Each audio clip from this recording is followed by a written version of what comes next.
Sir doctor గారు, ఈ పాలు కల్తీ చేయడం వల్ల, లేదా కల్తీ పాలు తాగడం వల్ల దీర్ఘకాలిక కిడ్నీ సమస్యలొచ్చే అవకాశం ఉందంటారా?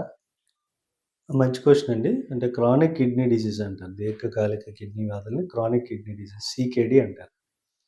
అయితే ఈ సీకేడీకి కారణాలేంటంటే, ఇదే ఈ అడల్టరేటెడ్ ఫుడ్డు ఏదైతే తక్కువ మోతాదులో ఎక్కువ కాలం తీసుకుంటే, ఇప్పుడు ఈ పెస్టిసైడ్స్ ఎక్స్‌పోజర్ గాని, హెవీ మెటల్ ఎక్స్‌పోజర్ గాని తక్కువ మోతాదులో ఎక్కువ రోజులు మనం ఎక్స్‌పోజ్ అయినా, ఎక్కువ రోజులు కన్జ్యూమ్ చేసినా ఈ చాలా సార్లు డ్రింకింగ్ వాటర్ కంటామినేట్ అవుద్ది. గ్రౌండ్ వాటర్ కూడా కంటామినేట్ అయిపోద్ది ఇండస్ట్రియల్ ఏరియాలో. ఈ గ్రౌండ్ వాటర్‌లో కూడా కంటామినేట్ అవ్వటం వల్ల కూడా వచ్చే అవకాశాలుంటాయి. సో, ఈ క్రానిక్ కిడ్నీ డిసీజ్ చాలా చోట్ల గుర్తించడం జరిగింది కూడా. ఇలా ఇండస్ట్రియల్ దీంతో. కొన్ని కొన్ని సార్లు బాక్టీరియా, వైరస్, ఫంగై వల్ల కూడా ఈ కిడ్నీ ప్రాబ్లమ్స్ మనం దీర్ఘకాలిక కిడ్నీ వ్యాధులు మనం చూస్తాం. అంతే కాకుండా కొన్ని హెర్బ్స్ అంటే ప్లాంట్ ఆయుర్వేదిక్ మెడిసిన్స్ వల్ల కూడా వచ్చే అవకాశాలుంటాయి. అందుకే గతంలో చైనీస్ హెర్బ్ నెఫ్రోపతి అనేది కూడా రికార్డ్ అయింది. అంటే ఈ ఆయుర్వేదిక్ చైనీస్ మెడిసిన్ వాడినోళ్ళకి కిడ్నీ ప్రాబ్లమ్ అనేది నోట్ అవ్వటం జరిగింది.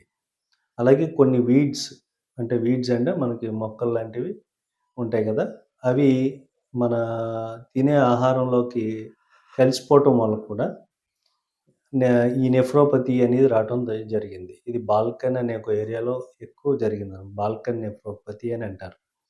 మన దగ్గర కూడా ఆయుర్వేదం మంచిదే కాదనను గానీ, అన్నిటికీ ఆయుర్వేదం వాడుతున్నప్పుడు అందులో ఏముంది ఇంగ్రీడియంట్ అని తెలియకుండా వాడుతా ఉంటారు.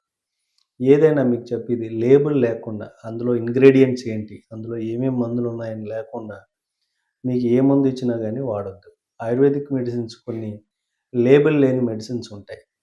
చాలామంది ఆయుర్వేదిక్ మెడిసిన్ మంచిది అని చెప్పి అమ్ముతూ ఉంటారు. వాడుతూ ఉంటారు. చాలామంది వాడుతూ ఉంటారు.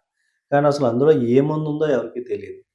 సో, అలాంటివి మాత్రం వాడొద్దు. కొన్ని చాలా జాగ్రత్తగా కొన్ని స్టడీస్ చేసి, కొన్ని మనకి మంచి ఆయుర్వేదిక్ అవుట్‌లెట్స్ మందులు కూడా ఉన్నాయి. అలాంటివి పర్వాలేదు గానీ, లేబుల్లెస్ ఆయుర్వేదిక్ మెడిసిన్స్ మాత్రం వాడొద్దు. దానివల్ల కూడా దీర్ఘకాలిక కిడ్నీ వ్యాధులు వచ్చే అవకాశాలున్నాయి. Apart from dietary aspects and diabetes hypertension అంటే మనం బీపీ, షుగరు అనేది common cause 75% chronic kidney disease దానివల్ల వస్తుంది. అండ్ మనం హై సాల్ట్ గాని, high protein non veg consumption గాని దానివల్ల కూడా కిడ్నీ ప్రాబ్లమ్ వస్తుంది.